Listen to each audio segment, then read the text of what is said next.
હવે એસઆઈટી મૌન છે, હવે એનું કહી શકે કે ન કહી શકે એ મારો વિષય નથી. ભાવનગરના બગદાણા ગામમાં નવનીત બાલદિયા પર થયેલા માર મારવાના કેસે હવે નવો વળાંક લીધો છે. બગદાણા પોલીસની ટીમ નવનીત બાલદિયાને વિશેષ નિવેદન માટે રેન્જ આઈજી કચેરી ખાતે એસઆઈટી સમક્ષ લઈ આવી છે, જેથી તપાસ વધુ તેજ બની છે. અગાઉ પણ આ મામલે એસઆઈટી ટીમે સમન્સ પાઠવીને બગદાણાના તત્કાલીન મહિલા પીઆઈ ડીવી ડાંગર અને પીઆઈ પટેલને પણ આઈજી કચેરીએ પૂછપરછ માટે બોલાવ્યા હતા. ઉલ્લેખનીય છે કે 29 ડિસેમ્બરની રાત્રે નવનીત બાલદિયા પર જીવલેણ હુમલો થયો હતો, જે મામલે 8 શખ્સો સામે ફરિયાદ નોંધાઈ હતી. આ સમગ્ર કેસ પર હવે સૌની નજર એસઆઈટીની તપાસ પર ટકી છે. કેસમાં કોઈ નવા ખુલાસા થાય છે કે કેમ તે જોવું રહેશે. નવનીત બાલદિયાએ શું કહ્યું તે સાંભળીએ. મને વિશેષ નિવેદન લેવા માટે અહીંયા બોલાવ્યો છે. હું અહીંયા આવ્યો છું. મારી પાસે જે પ્રૂફ છે એ રજૂ કરવાનો છું, અને મારું જે પહેલેથી જે છે આરોપી એનું નામ જયરાજનું એ પહેલેથી લખાવેલું જ છે, મેં એને લખાવવાનો છું. પણ જો અત્યાર સુધીની તપાસમાં એક પણ જગ્યાએ જયરાજ આહિરનો કોઈ જગ્યાએ રોલ છે તે પ્રસ્થાપિત થયો નથી, તો પછી કેવી રીતના નામ છે તો એ આવી શકે?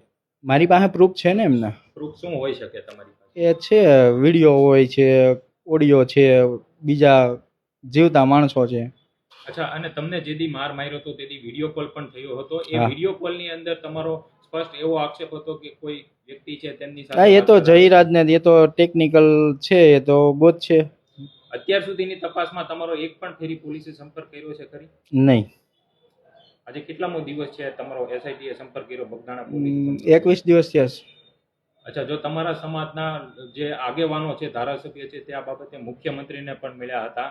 શું પોલીસ દ્વારા જે તપાસ કરાવવામાં આવી રહી છે, તપાસ કરી રહી છે, તે યોગ્ય છે કે નહીં? હા, એસઆઈટી જે નવા 3 કોઈ આરોપીઓ પકડાણા છે, મુખ્ય જે મારવામાં હતા ને જ્યાં ખોટા રજૂ કર્યા હતા, એની જગ્યાએ જે આરોપીઓ હતા એને એટેક કર્યા છે એ વાત છે. પણ જો હુમલાની ઘટના બની છે તો પોલીસે અત્યાર સુધીની તપાસમાં એક પણ ફેરી પોલીસે એવું નથી કીધું કે જયરાજ આહિરનો કોઈ પણ જગ્યાએ રોલ હોય? હવે એસઆઈટી મૌન છે, હવે એનું કહી શકે કે ન કહી શકે એ મારો વિષય નથી. જો અત્યારે બરોબર, એ લોકો શરૂઆતમાં જાહેર જે પોલીસના પીઆઈ છે, મહિલા પીઆઈ, તેમની ઉપર પણ આક્ષેપ થઈ રહ્યા છે, અને પછી તપાસ છે તે મહુવા ટાઉનના પીઆઈ ને પણ આપી હતી. તો પોલીસની ક્યાંક ને ક્યાંક જે ભૂમિકા છે તે શંકાના દાયરામાં હોય તેવું કહી શકાય? એ તો પેલા તપાસ કરવા વાળા હતા, એ તો છે જ ને. જો હવે અત્યારે આ ન્યાય નહીં લોકો મળે તો શું કરશો? ન્યાય નહીં મળે તો અમારા આગેવાનો થકી અને અમારા સમાજ વતી મોટું આંદોલન કરશું.